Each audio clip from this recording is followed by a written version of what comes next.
Hello, everyone, and welcome back to the Right Path podcast, where being an author, an actual author, still matters. This is the podcast that's for authors, it's about authors, and it's done by an author. Folks, this is where we share our journeys, where we come together to explore our creativity, and where most importantly, we examine the why behind it all. Our guest today is an absolutely spectacular lady that I have had the blessing to have interviewed once before. And as soon as I did, I said, "You need to come on the Right Path podcast because we have got to speak again. We have to dig in even deeper to this wonderful story that this lady has to share." So please welcome to the show. She is a private rehabilitation guide. She's a somatic psychotherapist, transformational facilitator, speaker, and author of several books. The one that's out right now, Metamorphosis, which we're going to be talking about, and then a few that we're going to get a little sneak peek at today, which is super cool. So we got the scoop on this one, everybody. The Radiant Woman is one of her works. The Journey of Awakening is another one of her works, and she has a poetry book called Soul Speak. All right. We're going to dive into all this today, and we're going to introduce you to this wonderful person. Please welcome to the show, Soreya James. Soreya, how you doing today? I'm so great. That's such a lovely introduction. It's like, thank you very much. Well, you know, you did all this. I did So all that. you I earned have done every all piece of that. that introduction. That's right. It's Yes. all you. Goodness gracious. You have more qualifications, I think, than any of my guests that I've ever had on the show. You're doing a lot. You've done a lot. There's a whole lot that Mm. has led you to get to this point where you're writing these books. Tell everybody a little bit about Soreya James. Where are you from and what brings you to where you are today? Yeah, thanks, Rory. So I'm from New Zealand. I'm living in a beautiful little township called Whangamata. So in New Zealand, we have a lot of towns that have four and five and six and seven syllables. So Whangamata, it basically means water beside the mountain. Hmm. And I think there's about 3,000 people in our town. It's in the North Island, the east coast of the North Island of New Zealand. And so I was born and bred here in New Zealand, and my family used to come to this town when I was just a child. So it was our kind of holiday, destination. And then over the years, it just has called me back. So I guess you could say that I'm a woman who loves to be in nature when we're surrounded by hills and mountains and rivers and ocean.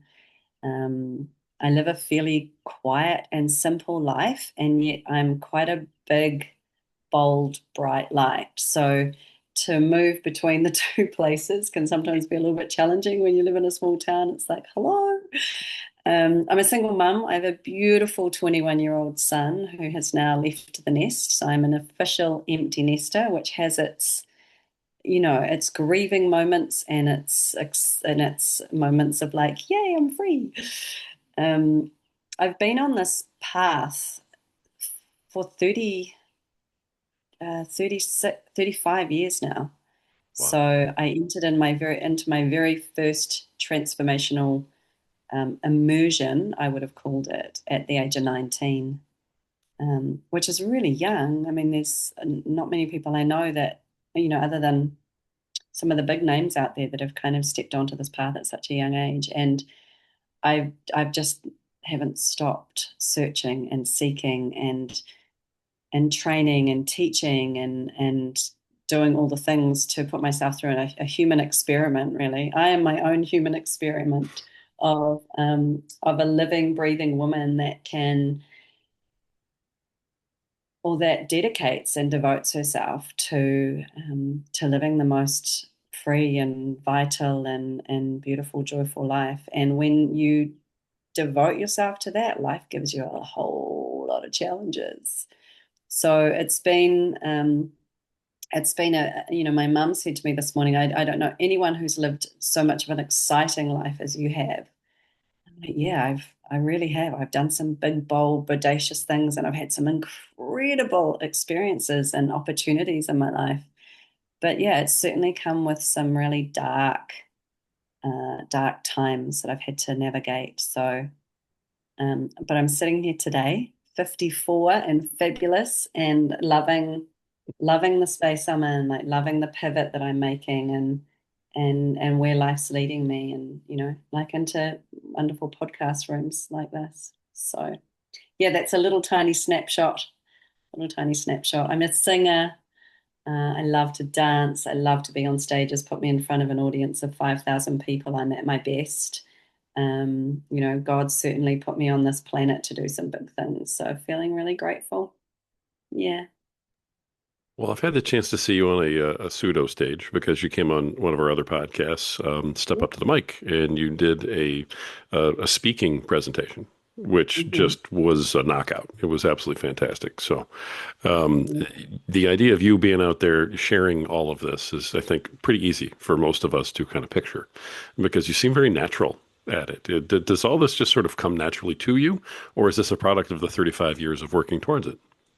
No, I feel well, it does come naturally. I was actually just putting together a manifesto this morning for another project I'm working on, and it asked the question, like when you were a little girl, what was the one thing that you dreamed of? And that question is like, oh my gosh, well, I was on stage singing, at a really young age, like 5 or 6. Mum had me in modern jazz dancing and in an acting bureau. So I was on stages, like in front of like school auditoriums, where the whole school would be there watching, really, really young. And I remember doing Pippi Longstockings, and I had these funny plait things, or it might have been Annie, or it was something like that. And I remember standing there, and I was one of the main characters, and I was singing and dancing. And I remember looking out and not thinking, wow, I'm amazing, but I make people laugh and I make people smile and I bring light. And that just, it elevated me, or it did something to me to want to do more of that. My grandfather used to, he'd have his, the boys around to have a feu beers in the garage, and he'd get his granddaughter around.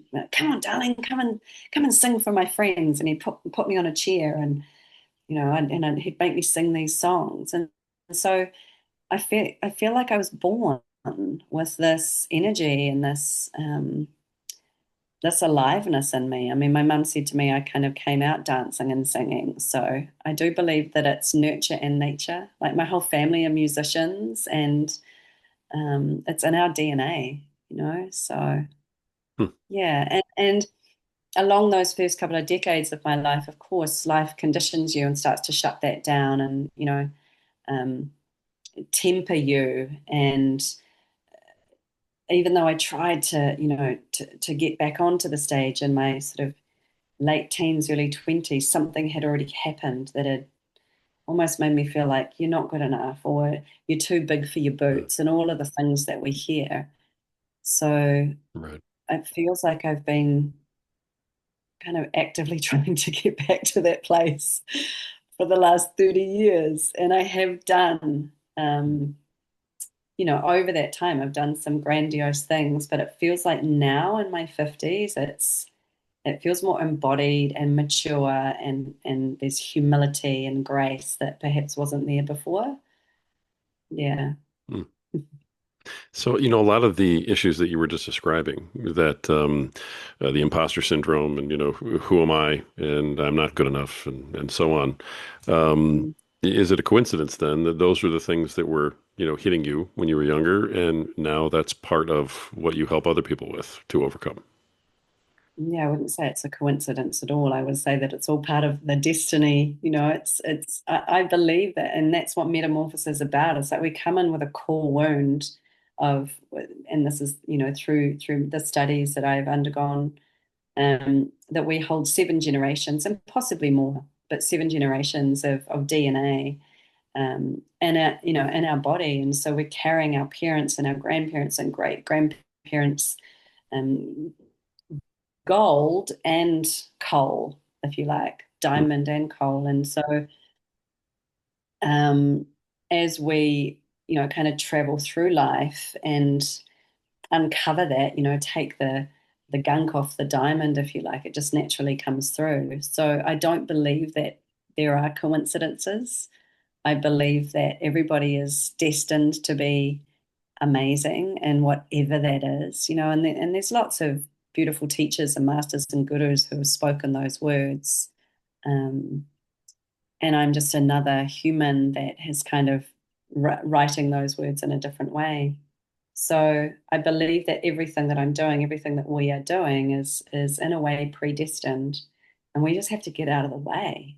It's that saying like let go and let God, like get Hmm. out of the way so that the universal intelligence and the magnificence can naturally move through us to write, to create, to dance, to move, to sing, to do whatever it is that we are destined to do. Interesting. All right. I don't remember hearing that last time. So this is a whole new line of questioning now. I love this. Right. I've always been one who's kind of thought, be the thing that you needed and didn't have, so be that for others, that type of thing. You're Oh, talking I like about that. predestined. So, I mean, are you thinking or believing that our paths are already, destined out for us and it doesn't matter what we do? Or do we still have some free will in that path? I'm a little curious No, now. It's a whole extra yeah, we topic. absolutely have free will. We absolutely have free will. So, and I'm often asked this question. It's like, if it's predestined, then why do we bother doing anything? So I believe that we have, like a spark of genius inside of us, what I call pure consciousness. Hmm.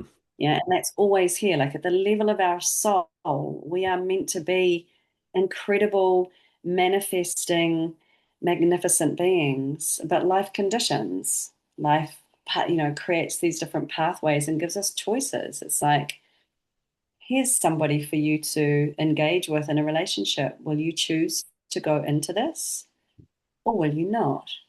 Here's a career pathway. Will you choose to take this or will you not? But whatever pathway you choose, it's for your greatest good for that particular time. And some pathways lead you closer to your destiny, some pathways lead you further away.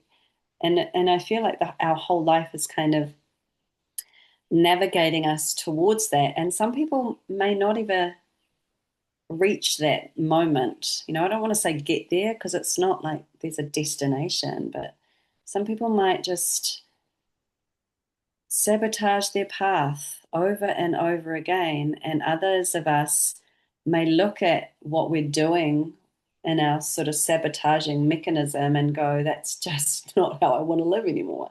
And those of us that feel that way, we are the ones that kind of carve the path out through the books and the workshops and the retreats and the teachers and the gurus and all of that kind of thing. And yeah, and then there's everybody in between. So Nice. no, we definitely have free will Okay. for sure. All right. I got you. I got you. I got you. I heard that one. I went, wait a minute. I got to dig on this one for a second. All right. Here we go. Um, Now you mentioned, that you were a singer and that I know you speak, on stages and things like that. So what made you take the turn to say, I'm going to convey all of these ideas in writing? uh, it's writing, I feel for me is another expressive craft that is similar to singing and similar to speaking. It's just that you're bringing it into the written word. So, we've got a lot to say. Humans have a lot to say. And a lot of people, most people that I know, don't tell their story or don't know how to inspire others or feel like if they say something, they might get shut down or judged or projected upon or what have you. And so for me, it's been, it's effortless for me to sing. It's and part of the keynote or speaking engagement, whatever you want to call it, that I'm creating has actually got a song that starts that opens the audience or the auditorium, which is not something that's ever been done, so I can find. And so it's just this natural expression of going, well, what are the words that are coming out from inside of me that need to be said on paper Hmm. as opposed to said out loud or said on a stage or said at an event. So it's putting those same words down for someone to hold in their hands. And so writing has been very, very natural for me. I started with, oh my gosh, 20 something years ago with Louise, when I met Louise Hay. and she was greeting everybody, very briefly after an event that I was at, and going, shaking the hand and moving them on, hundreds of people. And I came up to her, and she was signing a book, and I handed her my book, and she went to sign it, and she looked up at me, and we had this exchange, like eye to eye. And then she pulled me into her, like she grabbed my hand and she pulled me into her, and she kind of went like this to the person behind her, and she gave me a hug and whispered in my ear, "You're a powerful woman. Don't waste it." And it was like a mother sort of going, and I just kind of was like, what just happened? And I walked away, and her assistant at the time sort of came up to me, and she said, she doesn't do that. Like, you just had a special moment with Louise, hey? And I was like, what just happened? And those words stuck with me. And, she's written some of the best books ever presented out there. And so it's like, if I didn't put this down on paper, if I didn't follow through on those words, or words that I've heard from other teachers, beautiful, powerful teachers, then I'd be doing the world an injustice. I'd be doing myself an injustice. Wow. So I don't know if that answered your question. I think I went on off on a tangent. Well, But honestly, I don't care. That was such a great story. I don't care if the question got answered or not. That was awesome. Okay, tell me about Metamorphosis. What is the book oh, about? What's the purpose of it? How's it laid out? What do I expect when I go looking this up? yeah, so it's I just learnt about a month ago. I was on the Hay House writers workshop, that it's actually called a teaching memoir, because I didn't know what to name it. I'm like, what is the genre of this book? So a teaching memoir is, it's my life story, and within the pages of that story, there are teachings. So it feels like it's a map or a transmission. Like, as I've read it, because I've had this raw Oh, wow. manuscript. This is the old cover, Okay. um, sitting with me and doing lots of edits. But every time I've kind of gone and read it, it's invoked something in me, like the author. So I'm reading it as if I'm someone else, and I'm going, "Ooh," like it's emotional. It's a journey. It's a guide. It's a story, but it's got moments of a blank page where the only thing it says on it is inhale, and then you turn the page and it says now exhale, and then it might just go dot dot dot, and then you turn another page and then it continues. So it kind of takes the reader on this journey of discovery within themselves. And also within the pages there are lots of tools, like a lifetime of tools and techniques and methodologies that I've gathered, that give you an A to Z of how to deal with your mental health, like different breath practices, very prescriptive breath practices that support anxiety and stress and depression and sadness and heartache and headaches, and like, you name it, there's like an A to Z index. And then there's a chapter called Things That Make You Go, and they're all M chapters. So it's like menopause, midlife, the metaphysics, the mind, losing your marbles, and uh, there's one on mushrooms, like magic mushrooms, and so there's a whole lot of chapters about these different parts of our life. So yeah, it's a journey. It's a map. It's a transmission. I guess that's probably the best way to put it, rather than a book. And the reason that I've put it into digital format, so like, this is inside of my app, Yeah. and it's got beautiful imagery, and beautiful words weaved through it. And as you go through, I'll just give you a bit of an example. Um, and it's dedicated to my son. Just saying. Um, at the end of every chapter, there's an audio section so you can listen to it, but there's also a Spotify playlist. So once you've read this particular chapter, there's reflection questions, and then you can hit play on the playlist. And these very specific curated playlists, because I used to DJ, or I still do a little bit, but I used to DJ. Of course you did. Um, yeah, yeah, but like conscious music, like not just like oomph, oomph, dance music. So I'm very, um, my my my students call me jukebox Soreya because I've always got a playlist in my head. So if someone says, I need something for this, I've got the song.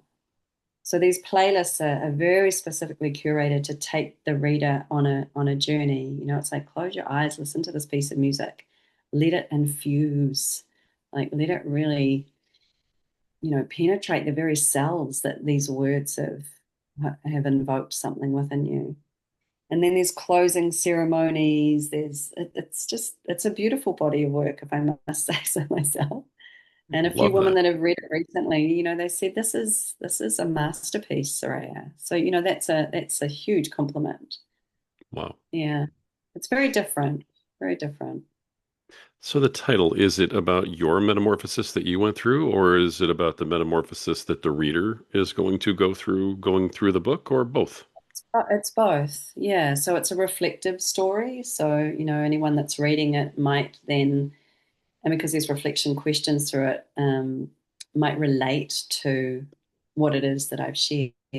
Hmm. Like in there's I shared a near-death experience that I had with dengue fever where I didn't think I was going to live, um, and that was actually the birthing of the book because it's kind of like when you're at that close point of actually not knowing whether you're going to wake up in the morning. And, I was completely alone on an island. I didn't know anybody. No one knew that I was in the position I was in the middle of a storm, no power. Like it's a crazy story. And then I sort of, when I woke up from that, I was actually running an online course called Metamorphosis with a group of women. And I was just like, oh my God, I need to put this in a book.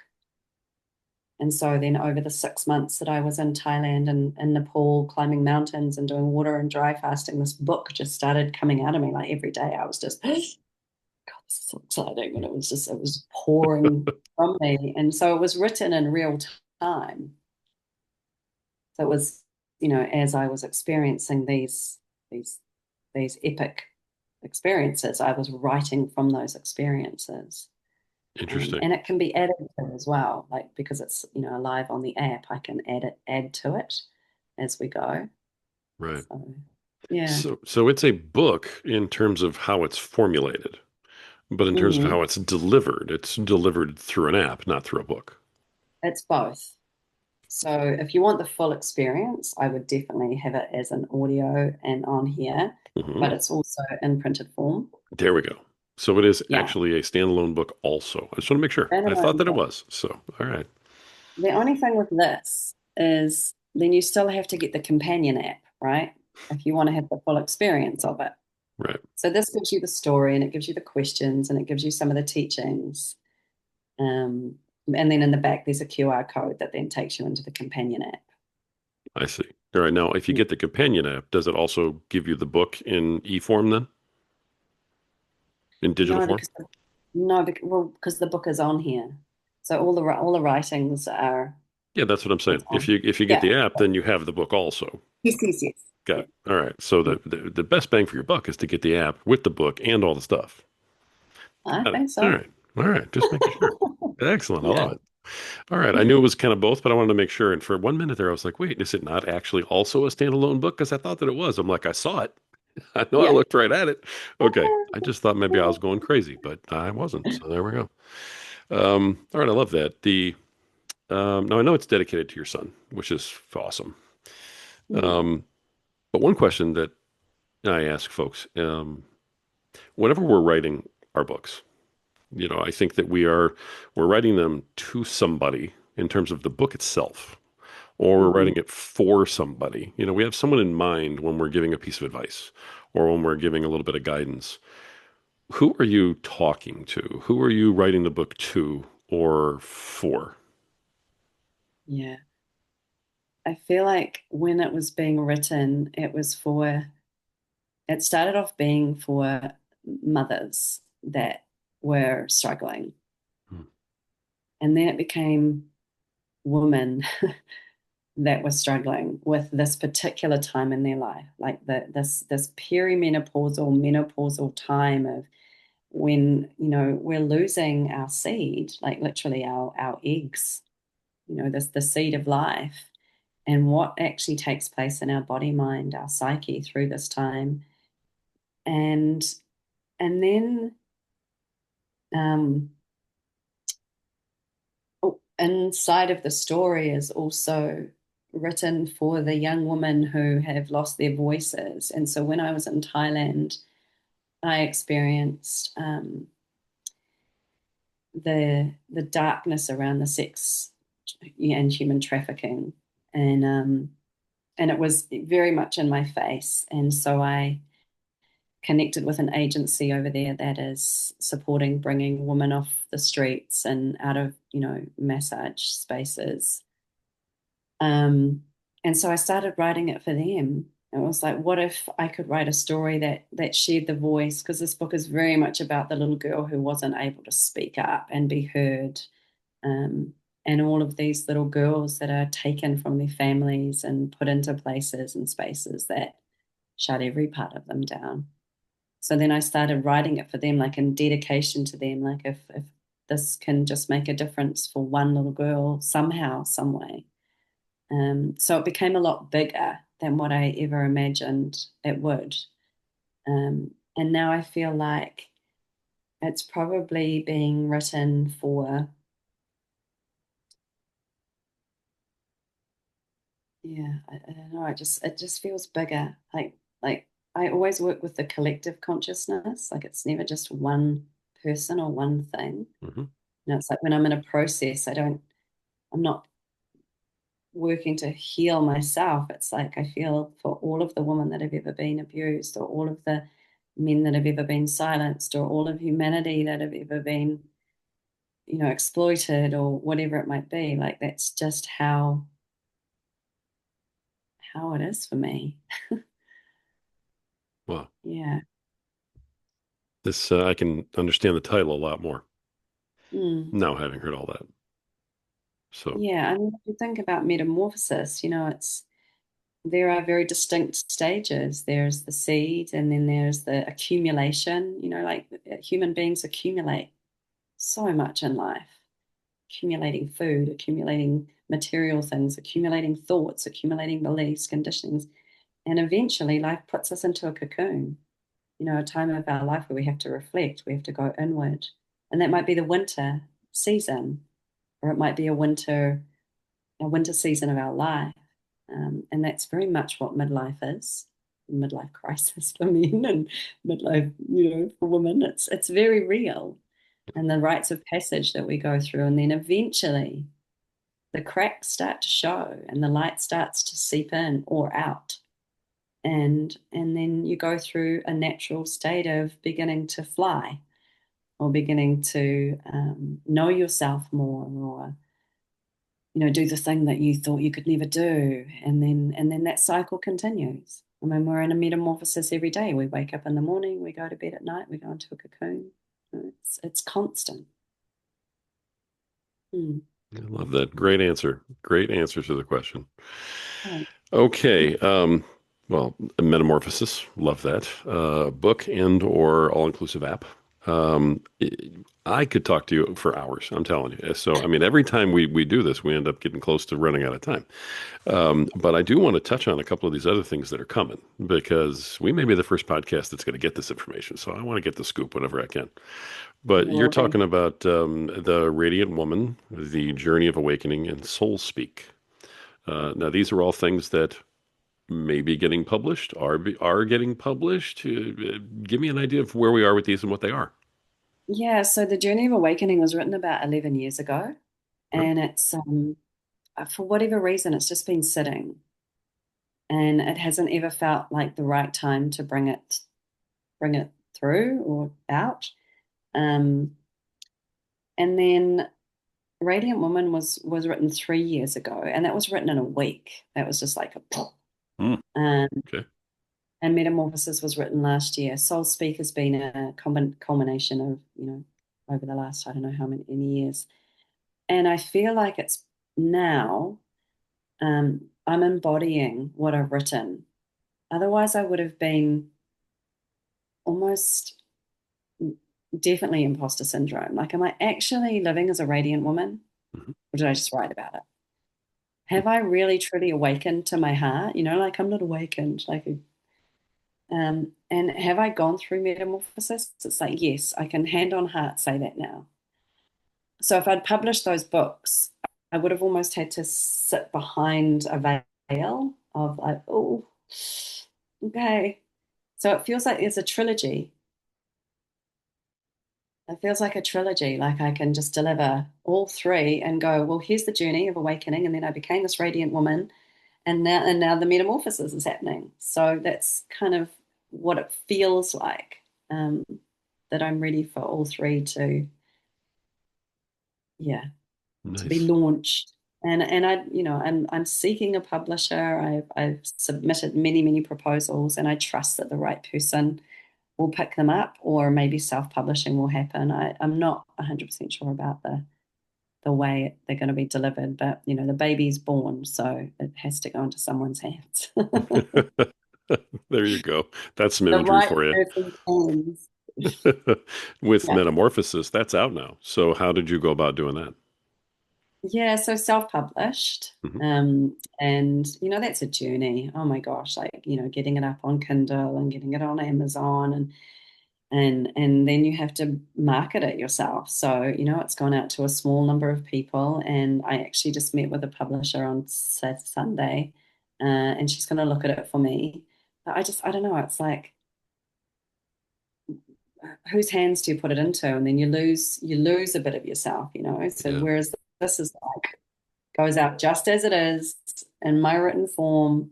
So I've got some ideas about how to get it out further. Um, New York Times bestseller. I mean, I don't know. Let's see.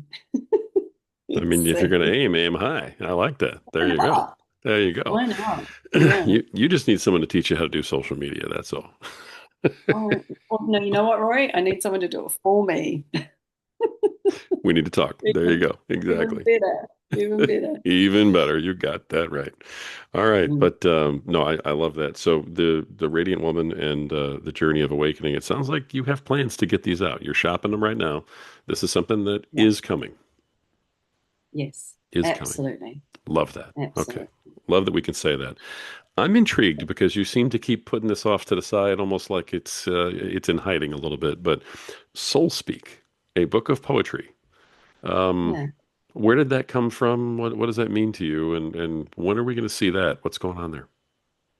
I've been writing poetry for many years, like as long as I can remember, and it never comes from my mind. It's always it my son writes in the same way. It pours out of me in a moment where I'm like completely in bliss, and almost like what I call the state of shunya, like I'm connected to everything. And then I'm like I've got a pen, and I'm writing this beautiful piece of artistry gets poured onto the paper. I'm like, wow, that was amazing. And so I've gathered all these pieces together, and I called it Soul Speak because it was not my mind that wrote these. It came from some deep, unapologetic space. And um, so there's a gathering of these poems, and I almost feel like I want to gather some from other people, because there's not enough. Like, I could make a little mini book out of Soul Speak, but I feel like I'd love to invite some other people to collaborate on this project, Mm, and publish it that way. So that's a work in progress.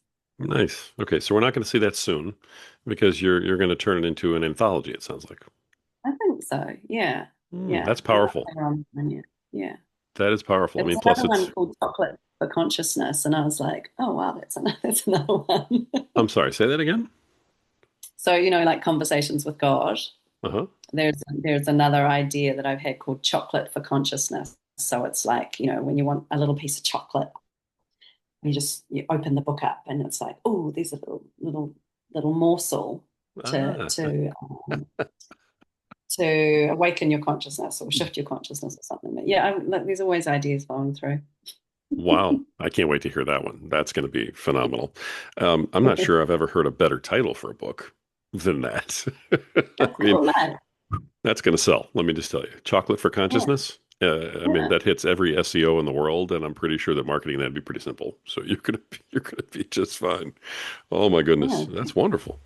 Okay, so the self-publishing happened with Metamorphosis.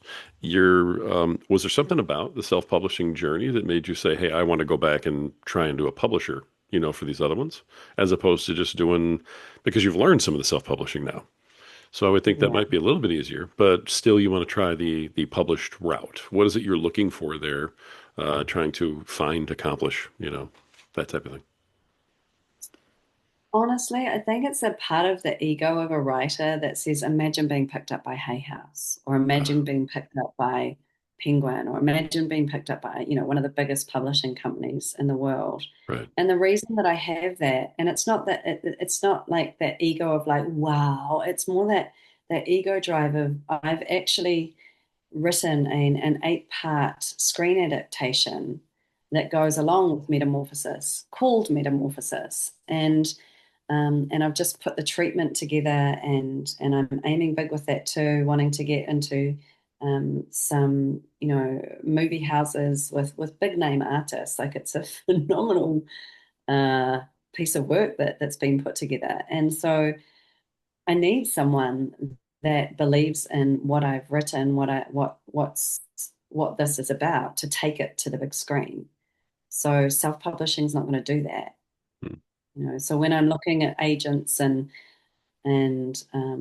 publishers, I'm like, who is doing both of these things, books and screen adaptation? And the doors are not that easy to get through, but I trust that it will happen. There you Yeah, go. There you go. yeah, Well, I mean, hey, if that's the goal and that's the plan, then that's the direction to go. So yeah, if that's where you're being pulled, so to speak, then power to you. I can't wait to follow the journey and see where that ends up for you. I think it's going to be wonderful. yeah. You'll be watching it on Netflix in a couple of years, Oh, I like or that. maybe Prime or Amazon Prime or something. I don't know. I'd rather it was on Amazon Prime. It's easier to watch. Yeah, Apple TV, one of these. I tell you what, those are my two top channels, though. If I ever get a chance to watch TV, or those two that you just mentioned, I don't think I watch anything else anymore. So those are great places to be. And hey, if anybody can do it, it's you. So that's amazing. I think that's just awesome. Very intrigued about this poetry book. I'm going to be looking for this. There's something about this that just kind of has my antennas up. Like there's something special here, and I'm Yeah, looking forward to seeing that. The me too. anthology idea is great. It really is. You get Mm, other people involved, then you have all those other people marketing it too, which is great. That's wonderful. So yeah, very, thanks. very cool. All right. Well, let's see. Before I get in my last question, we start wrapping things up here because again, I could talk to you all night. But how can everybody find you, find the book, look up the app, everything else? Uh, through social media, I am on Facebook, Soreya James on Facebook, Soreya James on Instagram. All of my links to my bio, to the app, like the Soreya James app that then has the book links and the links to be able to buy it on Amazon is all on my social media. So, or if they just type in Soreya James, they'll find me somewhere. They'll find some controversial articles on there as well, so they can Google stalk me. Yeah, you know Like, what? We I'm all easily found. I think there's only one Soreya James in the world, so easily found. I was going to say there's stuff out there about everybody. Don't even worry about it. That's wonderful. Yeah, Okay, so that's yeah. great. Let me ask you this then, because you've managed to be published. You're getting ready to be published again in some format. So what's your best piece of advice to authors out there? Because we have a ton of authors who listen to this program, and I mean a ton. We're blessed with how many authors we have listening here today. Oh, But that's the fact of the beautiful. matter is they want to know. A lot of them are not published yet, and they're working on it. So, what's your Mhm. best piece of advice to the authors who are not quite where you are in the journey yet? Yeah, I had this question asked to me the other day, and I'm going to say the same thing. When I, when you write, write from your soul, because and one of the speakers on the Hay House Writers Workshop said the same thing, and I remember Louise saying this all those years ago. Your book has a soul. It's not just a bunch of words. Like there's something inside, like in the very core or the very heart of of your idea that has a soul, has a life force. And so when you get stuck with your idea or the procrastination or what do I write, and you're trying to map it out, into chapters and paragraphs and all the structure and stuff, let all that go and just let your soul guide you. Like I often sit there with my eyes closed, with my fingers on the keyboard and just and write or voice memo and my eyes are closed and almost like in this deep meditation I just let my soul speak, and then when I get stuck it's like I take a breath and I wait for that gold, because the gold is inside of us. It's not from here down, it's from the embodiment of all of the cellular memory from inside of us. So that's, yeah, I mean, I've done lots of writers' workshops and structured things, and I'm like, that's helpful, but inside the walls of your book needs to be the soul. So when you let that speak, it's like you'll be completely surprised at what actually comes through. Just let it roll. Don't worry about editing and formatting and all that kind of stuff. Just like blah. And then can be filtered and framed and all the things later on. But yeah, sit with it in your hands and be like, what's the soul of this? What's the soul of this? And what souls does it want to reach? I knew that you were going to wrap that up beautifully. I just knew it. So I said, you know what? Just hand it to Soreya and get out of the way. That's that's a sign of a good podcaster is when you know how to shut up and get out of the way right there. That was beautiful. All right. I love the advice. I really do. And I think that there's a lot of authors out there who are just listening to this, probably listening to your entire episode, to be honest, and just nodding their head going, yeah, yeah. Not everybody can put it into words like that, which is funny because a lot of us are authors. But uh, I think you hit the nail right on the head with that one. Our books have a soul and they matter to us. And we have to keep that. That's huge. That's really huge. Okay. Goodness gracious. Author of Metamorphosis, author of soon to be out, The Radiant Woman and the Journey of Awakening. And at some point, someday, the author of the, I believe, anthology in the making, Soul Speak, which is awesome. Mhm. We got all the scoops in the world in this one. Soreya James, as always, you have been absolutely a magnificent guest. You've given so Oh, much of yourself and of your light and everything else to everybody who's here, and I loved having you on. So thank you for being here today. thanks for having me again, Rory. Anytime. Yeah, I'm going to take you up on that. That's right. All right, folks. That's been just another amazing episode of the Right Path podcast, where truth still matters and words still have power. This is the place for authors who know that every single page is a step forward towards finding the right path. Until next time.